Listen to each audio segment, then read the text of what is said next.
गुरु नानक पातशाह भाई मर्दाना जी भाई बाला जी जा रहे हैं। क्या देखते हैं, एक डिग्गी वाला होता है जो कंधे पर सामान उठाकर घर घर में बेचता है। जन्म साखे में लिखा है कि रेगिस्तान का इलाका है। गुरु नानक पातशाह भाई बालाजी भाई मर्दाना जी जा रहे हैं। क्या देखते हैं, एक डिग्गी वाला अपने कंधे पर सामान उठाकर धूप में चलकर आ रहा है और घर घर में आवाज दे रहा है कि सौदा ले लो, मसाले ले लो। और घर वाले बाहर आकर उससे सौदा ले रहे हैं। गुरु नानक पातशाह दूर से ये सब देख रहे हैं, प्रसन्न हो जाते हैं। मर्दाने से कहते हैं, मर्दानिया उस डिग्गी वाले को बुला कर ला। प्यार से बोलिए, धन गुरु नानक, धन गुरु नानक, धन गुरु नानक। मर्दाना जाता है डिग्गी वाले के पास, कहता है गुरु नानक पातशाह आपको बुला रहे हैं, चलो मेरे साथ। डिग्गी वाला कहता है, कौन, आप कौन हैं और गुरु नानक कौन है? मर्दाना कहता है, गुरु नानक आप निरंकार हैं और मैं निरंकार का डोम। प्यार से बोलिए, धन गुरु नानक, धन गुरु नानक। डोम कहते हैं गुलाम को। डिग्गी वाला चल पड़ता है।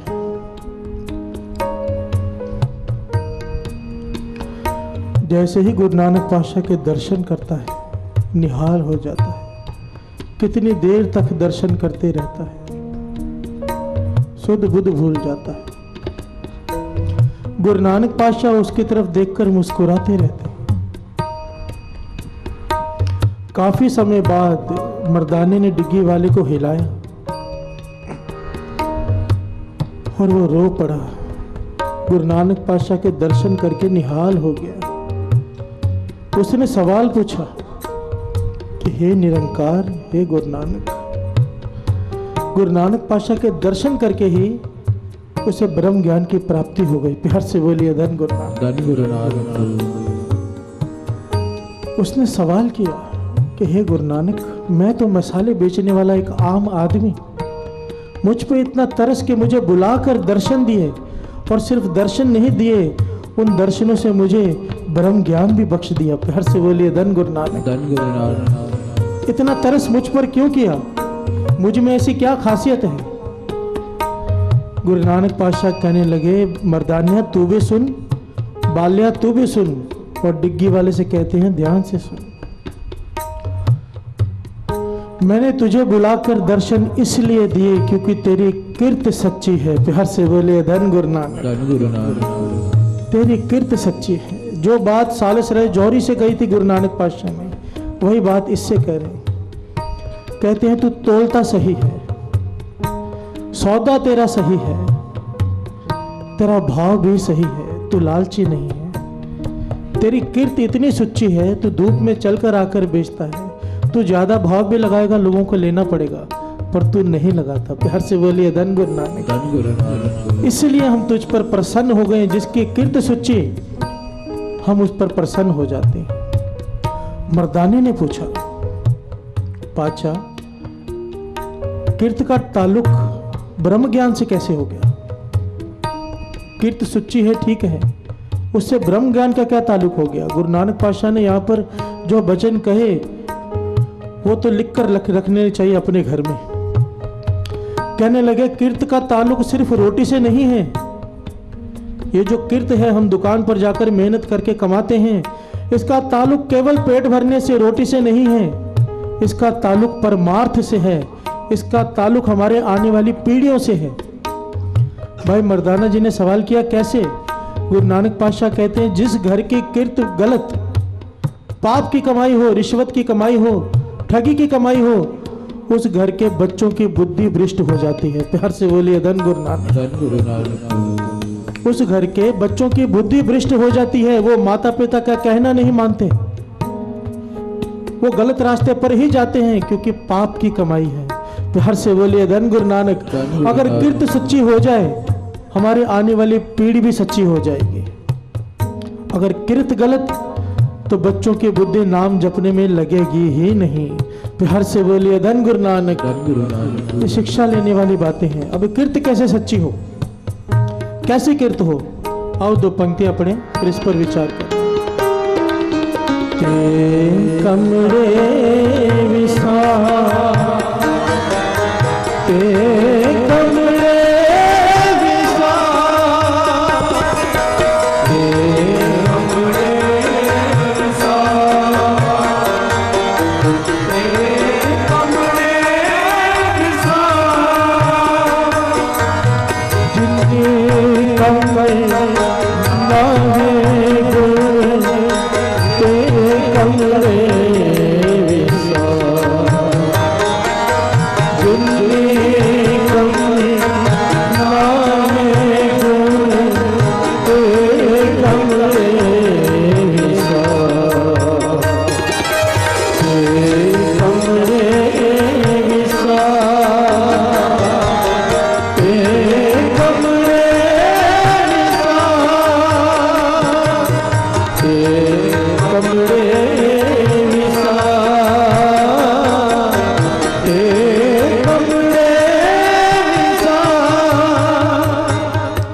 मत शर्मिंदा हीवे, मत शर्मिंदा हीवे, मत शर्मिंदा हीवे, मत शर्मिंदा हीवे, साईं के दरबार, ते कमरे विसार, ते कमरे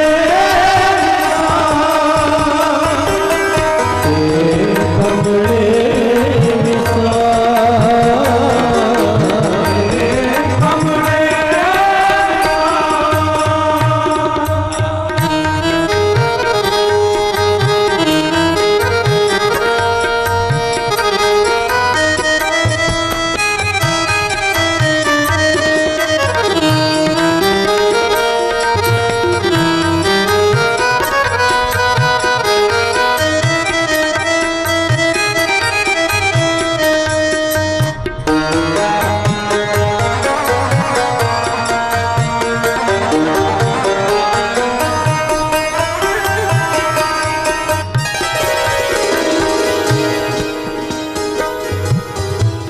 दान महंगा लिखब,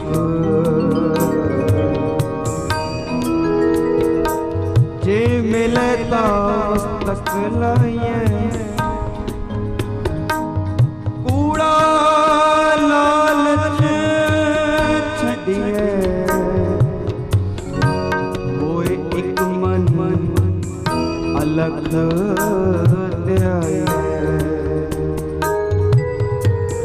फल देवे हो पाए, फल देवे हो पाए, जेवे कार कमाए, जे होवे पूरब लिखिया,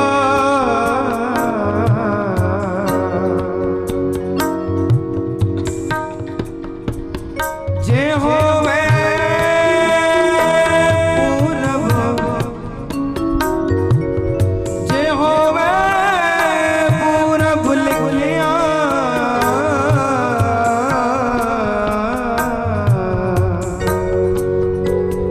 ता धूड़ दिना दे पाए, मत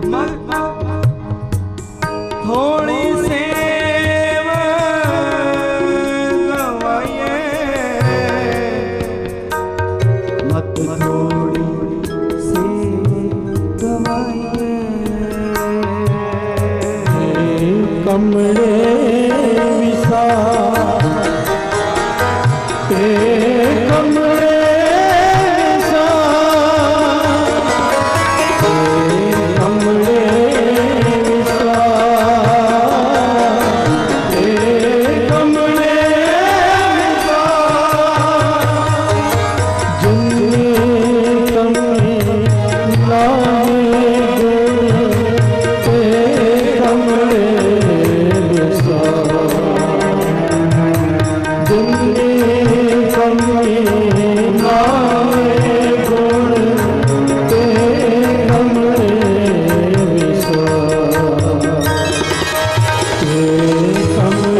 धन गुरु नानक।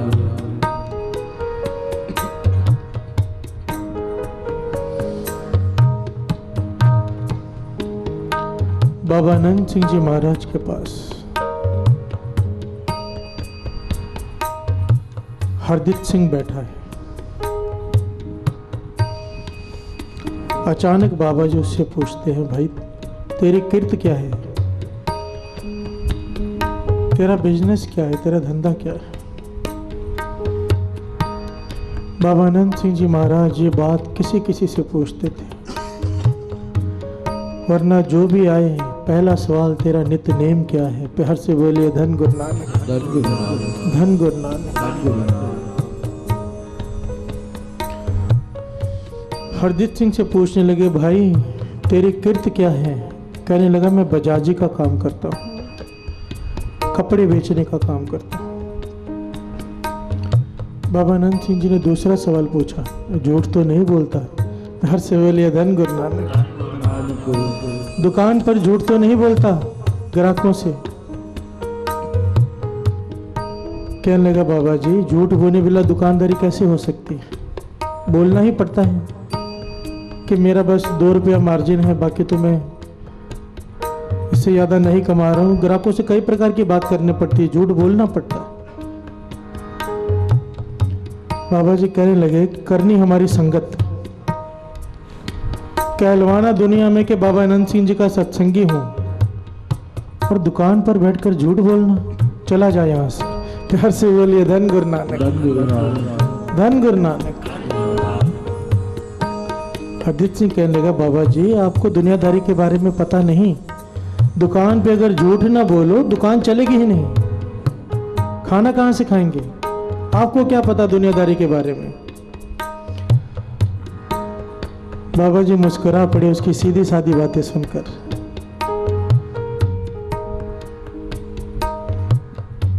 कहने लगे, हमें पता है इसीलिए कह रहे हैं, अगर हमारी संगत करनी है तो तुझे झूठ बोलना छोड़ना पड़ेगा दुकान पे, वरना हमारे संगत करना छोड़ दे। दोनों में से एक चीज चुन ले, या तो झूठ बोलना छोड़ दे दुकान पे, या तो हमारी संगत करना छोड़ दे।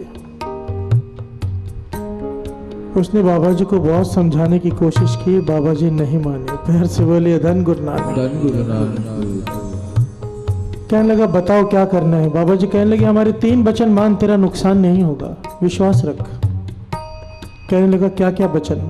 पहला वचन बाबा आनंद सिंह जी ने कहा कि दुकान पर झूठ नहीं बोलना, जो सच है वो बोलना। और दूसरा, आज तक तूने कितना % मार्जिन रखा है मुझे नहीं पता, आज के बाद केवल 3% मार्जिन रखेगा। प्यार से बोलिए धन गुरु नानक, धन गुरु नानक। वो घबरा गया, और 3% मार्जिन, इसमें से तो खर्चे भी नहीं निकलेंगे। बाबा जी कहने लगे, वचन मान कर देख। इतने साल हो गए सत्संग करते हुए, अभी तक विश्वास नहीं आया। प्यार से बोलिए धन गुरु नानक, धन गुरु नानक। चुप कर गया, क्योंकि कई चमत्कार देखे थे अपनी आंखों से। बाबा जी कहने लगे, 3 वचन मान। पहला, झूठ मत बोलना दुकान पर बैठकर। दूसरा, 3% मार्जिन रखना है। 100 रुपए की चीज है, 103 रुपए में बेच, और ग्राहक से कह दे मैं 3 रुपए ही कमा रहा हूँ, लेना है लो, नहीं तो दूसरी दुकान से ले लो। और तीसरा, सौदा एकदम खरा रखना है, एकदम खरा। और भाव एक रखना है, ये नहीं कोई बच्चा आ गया उसे ज्यादा लगा दिया, बड़ा आ गया उसे कम। सौदा भी सही देना और खरा देना है। हरदीप सिंह ने मन में सोचा, 1 महीने की बात कर रहे हैं, चलो जेब से डाल लेंगे, नहीं खाएंगे 1 महीना कमा के, जैसे जेब से तो डालना ही पड़ेगा। भी महापुरुषों को कौन समझाए। 7 वचन बोलकर चला गया। हर से बोले धन गुरु नानक, धन गुरु नानक। 6 महीने बाद वापस आया साध संगत जी। 6 महीने बाद आंखों में आंसू भरे हुए प्रसाद लेकर, और बाबा आनंद सिंह जी महाराज के चरण पकड़ लिए। रो रहा है बैराग में और शुक्राना कर रहा है। कहता, आप धन्य हो, आपने मेरा जीवन ही बदल दिया। बाबा जी कहने लगे, खुलकर बता इन संगत को भी क्या हुआ। कहने लगा, मन मार कर मैंने 1 महीने की बात आपकी मानी, मन मार करके 1 महीने तक मैं ऐसे करूंगा। 15-20 दिन इतनी तकलीफ रही कि कोई ग्राहक बैठे ही ना, क्योंकि झूठ नहीं बोल रहे हैं, चला जाए। पर 20 दिनों बाद ग्राहक दूसरे दुकानों से होकर वापस आए, क्योंकि चीज खरी है और रेट भी सबसे कम। प्यार से बोलिए धन गुरु नानक। अब तो ऐसी हालत है बाबा जी, नित्यनेम भी बढ़ गया, क्योंकि भाव एक रख दिया। दुकान बाद में खोलता हूँ, सैकड़ों ग्राहक शटर खुलने से पहले बाहर बैठे होते हैं। प्यार से बोलिए धन गुरु नानक। मार्जिन चाहे 3% है, पर मेरा मुनाफा पहले से कई गुना बढ़ गया है, क्योंकि सेल कई गुना बढ़ गई है। प्यार से बोलिए धन गुरु नानक। और सिर खपाई खत्म हो गई ग्राहकों से भाव तोल की। इतना समय मेरा बच गया, जैसे मेरी दुकान से कुष्ठ रोग खत्म हो गया हो। ऐसे मन शांत है, मार्केट में मेरी इज्जत है कि ये सामान सही बेचता है, भाव कम लगाता है, लोग मेरी इज्जत करते हैं। अब प्यार से बोलिए धन गुरु नानक, धन गुरु नानक। ये महापुरुषों की जुगतियां हैं। हमारा मन भी नहीं मानता कि ऐसे हो सकता है, पर आज भी अमृतसर में ऐसी 2-3 दुकानें हैं जो बाबा नंद सिंह जी के अनुसार वचनों पर चल रही हैं। एक तो अमृतसर के मेरे दोस्त की ही घटना है। भाई साहब, भाई गोरीकबाल सिंह जी स्टेज पर बैठकर कह रहे थे कि जो लोग दूध में पानी मिलाकर बेचते हैं, जो लोग दूध में पानी मिलाकर बेचते हैं, उन्हें बहुत बड़ा लेखा देना पड़ेगा। महापुरुषों ने यही प्रकरण लेकर संगत में समझाया कि ऐसा पाप मत करो, चाहे मूल्य बढ़ा कर लो पर सही चीज लो। तो उस संगत में से एक आदमी खड़ा हो गया, मेरे मित्र का पिताजी। संगत में खड़े होकर उन्होंने प्रण किया माइक पकड़ कर के आज के बाद, मैं पहले दूध में पानी मिलाता था, मेरा तबेला, पर आज के बाद मैं पानी नहीं मिलाऊंगा। प्यार से बोलिए धन गुरु नानक। बहुत छोटा सा तबेला था, छोटी सी एक दुकान थी सिर्फ। अब ये बात उसने कह दी हजारों की तादाद के संगत में खड़े होकर। संगत का भरोसा उसके ऊपर बैठ गया। प्यार से बोलिए धन गुरु नानक। अब हर आदमी उसकी दुकान से दूध लेने लगा। उसने मन से प्रण किया था ये सोचकर नहीं, पर उसका प्रभाव संगत पर इतना पड़ा कि आदमी अब दूध में पानी नहीं मिलाएगा। इसने गुरु ग्रंथ साहिब जी की हजूरी में कसम खाई। अब उसके पास ना जाने कितनी डेयरियां हैं, कितनी दुकानें हैं, कोई गिनती नहीं। प्यार से बोलिए धन गुरु नानक, धन गुरु नानक। महापुरुषों का कोई वचन मान ले, सच्ची कीर्त करके देखे। सच्चाई में ताकत है साथ संगत जी। सच्ची कीर्ति में इतनी ताकत है कि थोड़ा समय लग सकता है, पर जब सच्चे कीर्त वाले की दुकान चलती है, वैसी दुकान किसी की नहीं चल सकती। ये हमारी भूल है। बाबा नंद सिंह जी महाराज कहते थे, ये हम अपनी चालाकियों से जो पैसा कमाते हैं ना, हमें लगता है कि हमने अपनी हेरा फेरी करके अपने दिमाग चलाकर चालाकी से ये माया जमा की है। बाबा नंद सिंह जी महाराज के वचन, अरे तुझे मिलना ही था, तेरे यहाँ पर लिखा हुआ था। जितना तुझे मिला है ना, तुझे लगता है कि तूने चालाकी करके हेरा फेरी करके तूने इकट्ठा कर ली, तिजोरी भर ली है। अगर तू ये नहीं भी करता तो भी तुझे मिलती ही, क्योंकि तेरे यहाँ पर लिखा है उतना मिलना ही है। चालाकियां हेरा फेरा करके तूने अपने कर्म काले लिख लिए। प्यार से बोलिए धन गुरु नानक। बेमतलब की सजा पाएगा, क्योंकि तुझे मिलना उतना ही था। जितना लिखा होता है वो कोई लेकर नहीं जा सकता, उतना मिलना ही होता है। अपने चालाकियां, अपनी हेरे फेरियां करके हम अपने कर्म बिगाड़ लेते हैं। प्यार से बोलिए धन गुरु नानक, धन गुरु नानक, धन गुरु नानक।